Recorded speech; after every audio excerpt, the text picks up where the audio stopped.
I want to try to take a quick video of the Tesla mobile charger plugged into a NEMA 1450 outlet.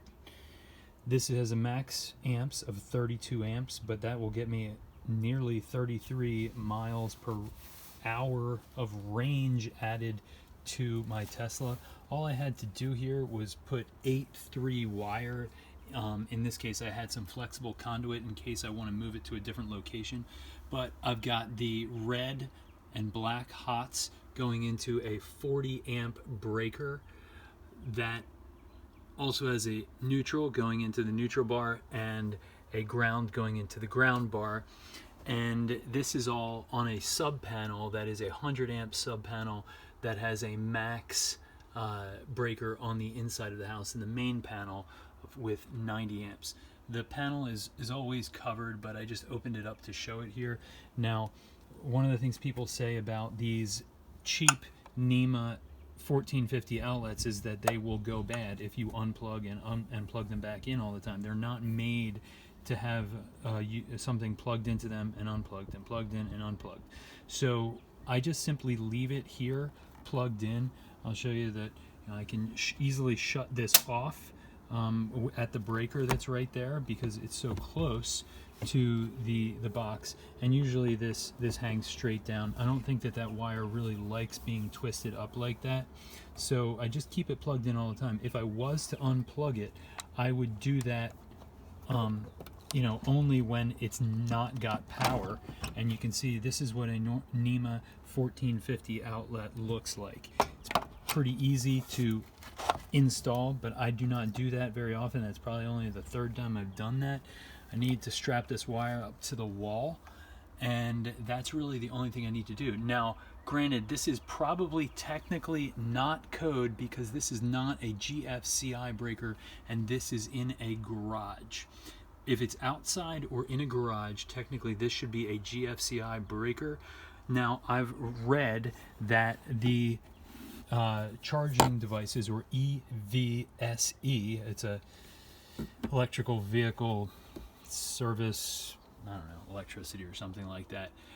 They do not like being on GFCI breakers, and you can end up having problems because apparently either they or the car have their protection inside them. I'm not sure of that, don't quote me on that, but in any case, it was very easy to set this up. The only other thing I did was got this cheap $7 connector on Amazon, so we can leave this out here and not have to open the garage door and put this back inside when we're in a rush in the morning, or leave it laying on the ground.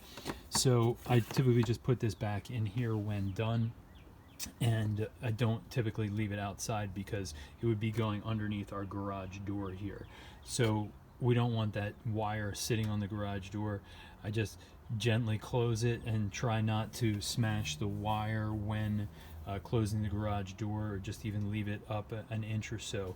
But it's been real easy. I can charge the car outside. This is also a good position if we wanted to pull the car in frontwards. We can do that, back it in outside in our driveway, and it's very easy. So there's a lot of hemming and hawing about the decisions of what to do.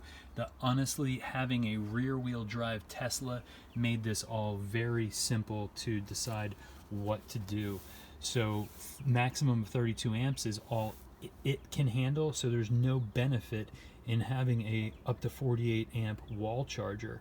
So this mobile charger is perfect. If we end up going on a trip, I can just shut the breaker off, unplug that, and then take this on the trip with me. So we have not had to use this anywhere else. Of course, there's a supercharging network, so we're always able to supercharge if we're out on a trip. But if we spend maybe a lot of time somewhere away from home, we'll take this with us. But we haven't had to do that at this point in time. The wire in here, again, is 8/3. That's because it has 3 conductors and just a safety ground. That is not meant to ever conduct electricity. It's only in case, it's basically to assure that the electricity has a path to ground in the event that you have a short somewhere. That wire is smaller than the other 8 gauge wire, but there are 3 8 gauge wires and you have the 2 hots and 1 neutral. And of course our sub panel is bonded with the ground. I believe that technically this ground should either, that black wire that's going to the ground bus bar should either be green or wrapped in green tape or completely stripped bare. I don't believe that it going into the conduit with insulation on it is really the ideal method, but that wire is smaller than the 2 wires here that or I guess, yeah, 2 wires plus a neutral that come in and feed those bus bars here. That's really all that's on here, is the 1 outlet plus the 100 amp breaker that is, again, on the inside has a 90 amp breaker. You don't need to have a sub panel in order to do this, but having a 240 volt sub panel in the garage certainly made this a lot easier to do. A very short length of the 8/3 wire, and we have plenty of power in the garage with this heavy gauge wire for the 100 amp service in here. If you have any questions, I'd be glad to answer them. Again, this is not an example of what you need to do to be code compliant, but just what I've been able to do to easily get functional with at-home charging for our Tesla rear-wheel drive. And I believe that this would probably be sufficient for most models.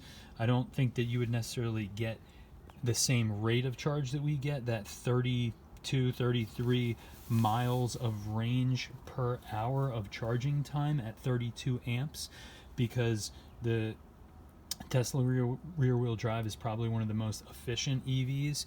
You'd probably get fewer miles, but generally I wouldn't think it would be less than half of that. So even if you were to get 16 miles per hour, half of that of range, and you leave it overnight, say from, let's just say 10 hours, let's say from 10 p.m. to 8 a.m. In that case, you would get 160 miles of range every day that you plug it in overnight. So 32 amps is probably going to be plenty for most people. This connector right here could also come out of here. There is a regular 110 amp plug, so when we take this mobile charger with us, we have the ability to plug into a regular amp, but I believe that you're only going to get about 3 miles, 3 to, if you're lucky, 6 miles of range per hour with that, and it's only going to be a maximum of 15 amps. So again, if you have any questions, or if you would like, go ahead and comment, and I'll be glad to try and answer any questions and share what I've learned through this process. It was much more complicated when trying to answer questions as to, what type of charger should I get, what size wire should I use, where should I put my charger, where should I put a connection, should I get a wall charger. It's just simply overwhelming, and depending on your vehicle, you might be able to really simplify this. This was like $12 for this. This is a cheap one. People say do not get the cheap one because they'll fail. Well, that's if you're plugging it in and unplugging it all the time. We're not doing that. And even if it does fail, I don't mind spending the money for a better one if this one fails. The wire in here was probably the most expensive thing. I think it was probably 30, 40, 50 bucks or something like that, just for 6 feet of 8/3 wire. You might be able to get a bigger spool, like 100 feet or so, or maybe even just 50 feet, and get a much better deal, but we just cut this off the spool at Home Depot. It was very simple to install, and I'm sure that I have less than $100 into this installation, plus probably only about, $250 or less for the mobile charger. So again, do you have any comments, or you want to subscribe to my very unprofessional videos? I'm just trying to share information with people, so hopefully it'll be helpful to you, and if so, you can feel free to like and subscribe.